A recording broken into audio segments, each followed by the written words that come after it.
country move into extreme socialism, heightened crime happen over and over and over again. People can no longer protect themselves. Premier Danielle Smith and guns. Minister who wants to come and take my legally obtained firearms, in which I took a safety course for, legally purchased, but he can't define what a restricted position acquisition license is. He had to recuse himself from a terrorist organization, which is the Tamale Tigers. I will not be handing them over to the federal government because I'm not supposed to give my firearms to criminals. So I'm not going, so I can't. I can't go to the range. I can't do my sport shooting with 90% of my firearms because I became a criminal overnight with an unjust gun grab fraud. I know that Premier Smith is familiar with the homeowner in Ontario who was just charged with injuring a home intruder who had a crossbow. You should ask her about it.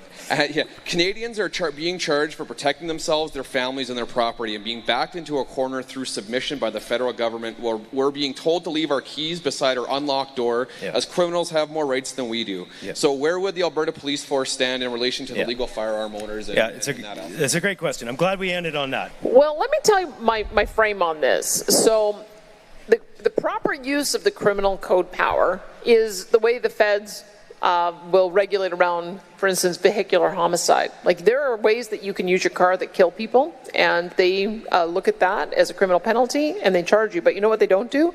They don't come in and say, red cars have a disproportionate number of accidents, therefore we're going to ban red cars and confiscate them, right? They're able to see that there is one use of that particular piece of property that is criminal, and they let us regulate who gets a driver's license and who registers a car. So I'm just going to take that analogy a little bit further. They can regulate the criminal use of firearms. They can go after the bad guys who are breaking into people's houses with crossbows.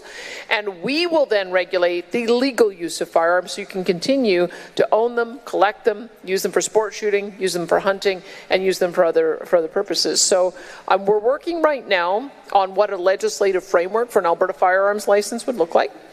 And we're going to fight it out because property and civil rights are our jurisdiction under Section 91 of the Constitution. 91 or 92. I always get those. I think it's Section 12. I'll have to defer to my judge on that. We'll forgive you on that. That is, as you've seen, we have already taken action in that regard. We told the municipalities, no, you can't have a handgun ban. That is not municipal jurisdiction. We told the RCMP, no, you cannot participate in the confiscation scheme. We've told our sheriffs that. We have told municipal forces, if you want to participate in the confiscation scheme, you have to come and get a permit from the Justice Minister, and I have it on good authority. He will not say yes. There is a piece that we're missing because Saskatchewan Premier Scott Moe said that any of the mail delivery services were not allowed to convey these firearms. We're going to have to change our legislation to make sure that that's not a loophole that they can use as well. We've also passed our own Firearms Act, and we will do everything we possibly can to make it as difficult as possible for anyone to get the permit that they need to participate in that program. That's our ability to do that, using our ability to regulate on professions. So in short, you'll see that us and Saskatchewan are going to do whatever we can to make sure that we're defending firearms owners' rights. And I know we're coming up to a deadline here, so just have some patience because we know how important that is. We just have a different approach we want to take in Alberta, and I think that is what the Constitution allows, and we'll see what the courts say about it. Okay, that is a big deal.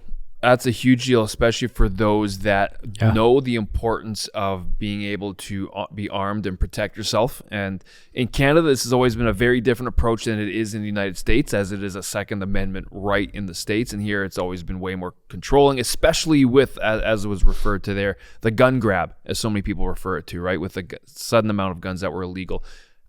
If this goes through and continues to be pushed, think of how many people are going to be considering, even more so, relocating to Alberta, who's protecting these rights of citizens and individuals. This is the whole thing. Anytime you look in history, and just for people who, I am very adamant on this, and I have a very strong opinion. Anytime you look in history on this, when you have a citizenship or a citizen group of people that are de-armed, that no longer have the ability to protect themselves, is that within a pretty short period of time, is that you see more and more rights erode, and you actually end up seeing a country move into extreme socialism, communism, and even further, where the government is just not just overarching, it is oppressive and it's tyrannical, and people can no longer protect themselves.